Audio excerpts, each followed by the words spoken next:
अस्सलाम वालेकुम जी। फ़ियाज़ रामे आप लोगों से मुखातिब है और उम्मीद है आप सब लोग खैरियत से होंगे। बात करेंगे सीमा हैदर केस के हवाले से और बहुत ही ज़बरदस्त किस्म की अपडेट आज सामने आई है मोमिन मलिक साहब के हवाले से। मोमिन मलिक जो कि भारत में ग़ुलाम हैदर के वकील हैं, जो किसी तारफ़ के मोहताज नहीं, बजरंगी भाईजान जिनका तारफ़ है, बहुत सारी फ़िल्में जिनके ऊपर बन चुकी हैं, बहुत ही आला पाए के वकील हैं और आज उन्होंने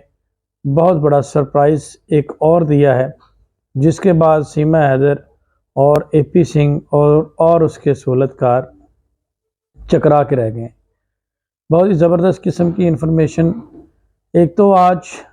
26 तारीख को कोर्ट में पुलिस ने जवाब जमा करवाना था, उस हवाले से आपको अपडेट करेंगे। जो कि आप जानते हैं कि सर्टिफाइड कापियाँ जब डॉक्यूमेंट्स की लेने के लिए मोमिन मलिक साहब ने पुलिस से रब्ता किया तो किस तरह से पुलिस ने उनको परेशान किया, वो सारी सूरत हाल वो आपको एक्सप्लेन कर चुके हैं कि 300 किलोमीटर सफ़र करवाने के बाद वो पुलिस स्टेशन से गायब हो गए और तमाम अटेस्टेड डॉक्यूमेंट्स प्रोवाइड करने से उन्होंने इनकार कर दिया और पानी तक भी नहीं पूछा और मुलाकात तक भी नहीं की थी। जिसके जवाब में मोमिन मलिक साहब ने कहा कि उन्होंने मुझे पानी नहीं पूछा, ना चाय पूछी, लेकिन मैं उन्हें चाय भी पूछूंगा, पानी भी पूछूंगा। लेकिन मैंने उस वक्त ये बात की थी, आप चाय भी पूछेंगे, पानी भी पूछेंगे, लेकिन वो उनके गले से नहीं उतरेगा, क्योंकि जब आप कोर्ट में बुलाकर पूछेंगे और जिन सर्कमस्टांसेस से पूछेंगे वो सारी दुनिया को समझ आ गया। अभी मोमिन मलिक साहब ने सिर्फ अपनी तैयारी कर रहे हैं, अपना एक ग्राउंड बना रहे हैं। पहले उन्होंने सर्टिफाइड कॉपीज़ हासिल करने के लिए एक एप्लीकेशन दी, जिसका जवाब जमा होना था उस हवाले से। और सेकेंडली आज उन्होंने एक बहुत बड़ा सरप्राइज़ दिया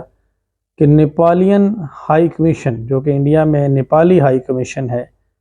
वहाँ पे नेपाली ऑफिसर से उनकी मुलाकात हुई है और वहाँ पे एक साइड पे वीडियो चल रही है, आप देख भी रहे होंगे उनके आने और जाने की। नेपाली ऑफिसर में उन्होंने बताया है कि वो वहाँ पे उन्होंने एक एप्लीकेशन दी है कि वो इस मैटर को इन्वेस्टिगेट करें कि सीमा हैदर किस तरह से नेपाल से भारत दाखिल हुई और नेपाल में किस तरह से एंटर हुई। जैसा कि आप लोगों को हम पहले ही बता चुके हैं, लास्ट नाइट रोशन अजीम साहब भी मेरे साथ थे, उन्होंने भी बहुत ज़बरदस्त किस्म के तहलका खेज़ इंकशाफात किए हैं। अभी लेटेस्ट चीज़ ये सामने आई है कि पाकिस्तान से दुबई और दुबई से नेपाल और नेपाल से भारत, ये 3 तरह के गैंग हैं, जिन्होंने 3 तरह की डिफरेंट टीम है, 3 तरह के डिफरेंट गैंग हैं जिन्होंने सीमा हैदर को सपोर्ट किया पाकिस्तान से दुबई जाने में और फिर दुबई तक काम कंप्लीट करने में। फिर बारी आती है नेपाल के सहूलतकारों ने, जिन्होंने फिर दुबई से नेपाल और फिर नेपाल से भारत। तो ये सारे चेहरे अभी बेनकाब होंगे। उन सारे चेहरों का कुछ हद तक रोशन अजीम साहब को और मोमिन मलिक साहब को भी अंदाज़ा था, लेकिन अब वक्त आ गया कि वो सारे लोग बेनकाब हों कि जिन लोगों ने नेपाल में इनकी मदद की, नेपाल में इसको सहूलत प्रोवाइड की, दुबई से नेपाल ये कैसे पहुंची, किन लोगों के पास रही, वहाँ तक का इसको गाइडलाइन किसने प्रोवाइड की, वहाँ का इसको तरीक़ाकार किसने समझाया, वहाँ पे इसकी मदद कौन करता रहा, फिर नेपाल से हरियाणा स्टेट में इसको क्यों पहुँचाया और फिर यूपी स्टेट में कैसे पहुँची। ये सारे हालात व वाक़यात के हवाले से जानने के लिए मोमिन मलिक साहब ने नेपाली हाई कमीशन को जा पकड़ा है और नेपाली हाई कमीशन को हरकत में लाए हैं कि वो अपनी ज़ेर निगरानी, अपनी सुपरविजन में इसकी एक रिपोर्ट मंगवाएं और इस सारे मामले को इन्वेस्टिगेट करें। जो मामला इन्वेस्टिगेशन का पिछले 7-8 महीनों से रुका हुआ था, ब्रेक लगी हुई थी, फाइनली उसके ऊपर जाकर अब बहुत बड़ी पेशरफ्त होने जा रही है कि अब जो अफसरान मुअत्तल हुए थे, सस्पेंड हुए थे,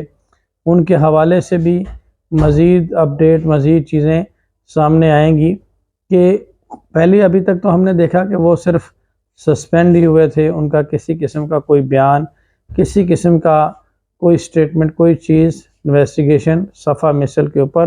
पुलिस फाइल के ऊपर नहीं आई। लेकिन अभी जो कि इन्वेस्टिगेशन करने वाले इदारों को मोमिन मलिक साहब हरकत में लाए हैं, और नेपाली ऑफिसर ने भी उनके साथ बहुत ज़्यादा कोऑपरेट और उन्हें बताया है कि वो कोऑपरेट करेंगे, और इस सारे मामले को उन्होंने भी तशवीश का इजहार किया है कि किस तरह से सिक्योरिटी ब्रीच करके ये खातून वहाँ पे पहुँची हैं, और वो अपने तौर पर इस सारे मैटर की तहकीकात करवाएंगे कि नेपाल में इसके मददगार जो थे, और उनको गिरफ्तार भी करेंगे और उनके खिलाफ कार्रवाई भी करेंगे, और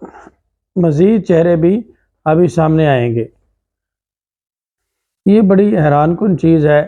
कि इस मामले में इतने प्री प्लान तरीके से, वेल मैनेज तरीके से इसको मैनेज किया गया, और अभी ये सूरत हाल देख कर तो ये लग रहा है कि ये जो प्रोविजन शामिल की गई हैं FIR में, ये बहुत कम है, और ये जो नॉमिनेट लोग किए गए हैं ये भी बिल्कुल मोहरे हैं। इनके असल मुहर्रकात, असल लोग तो इसके पीछे कुछ और हैं। नेपाल में इसके कौन से पॉलिटिकल इसको लोग सपोर्ट करते रहे, हरियाणा स्टेट में, यूपी स्टेट में, और इस तरह से पूरा एक विंग इसको सपोर्ट करता रहा है। वो सारे के सारे अब बेनकाब लोग होने जा रहे हैं। यही वजह है कि मोमिन मलिक साहब के आने से इनकी नींदें उड़ गई हैं और इनको जुलाब लग गए हैं, और नींद की गोलियां खाने पे भी ये लोग मजबूर हो गए हैं। तो आप एक चीज़ देखें, किसी जगह पे, किसी फोरम पे वो जस्टिफाई नहीं कर पा रहे अपने आप को, और आने वाले वक्त में भी नहीं कर पाएंगे। और ये जो अभी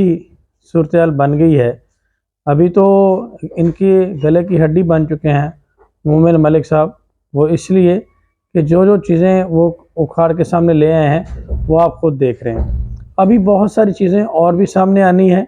और अब ये 5 साल सज़ा तो पक्की है, लेकिन ये 5 साल सज़ा कम है, इससे ज़्यादा सज़ा की हकदार ये खातून बनेगी। दूसरी जानब बैकडोर बहुत सारे मामलात जो है वो सामने आ रहे हैं, AP सिंह साहब की तरफ से भी, सीमा हैदर की तरफ से भी, और तमाम तरह से बंद गली में दाखिल इनको कर दिया है। इनकी सोच नहीं थी कि गुलाम हैदर के वकील इतने शार्प होंगे और इस तरह से चीज़ों की गहराई तक पहुंचेंगे। अगले 2-3 दिन में और बहुत सारे सरप्राइज़ हैं जो आप लोगों के सामने हम रखेंगे, और आप देखेंगे किस हद तक मोमिन मलिक साहब जो एफर्ट्स कर रहे हैं, और जो कानून इम्प्लीमेंट रोशन अजीम साहब नहीं कर पाए थे यहाँ पे एक्सेस की वजह से, इंशाल्लाह उसको अब मोमिन मलिक साहब सरअंजाम तक पहुँचाएँगे। तो बहुत ही ज़बरदस्त किस्म की ये चीज़ें सामने आई हैं, और ये समझ से बालातर है कि इसके पीछे जो एजेंडा है वो एक बहुत बड़ी इंटरनेशनल कॉन्स्पिरेसी लग रहा है। इंशाल्लाह इस सारे मामले को इन्वेस्टिगेट किया जाएगा बड़े सही तरीके से, और इसके बाद जज़ा और सज़ा का मामला आगे बढ़ेगा। आप सब लोगों का बहुत शुक्रिया। अपना ख्याल रखिएगा, दुआ में याद रखिएगा। अल्लाह हाफ़िज़।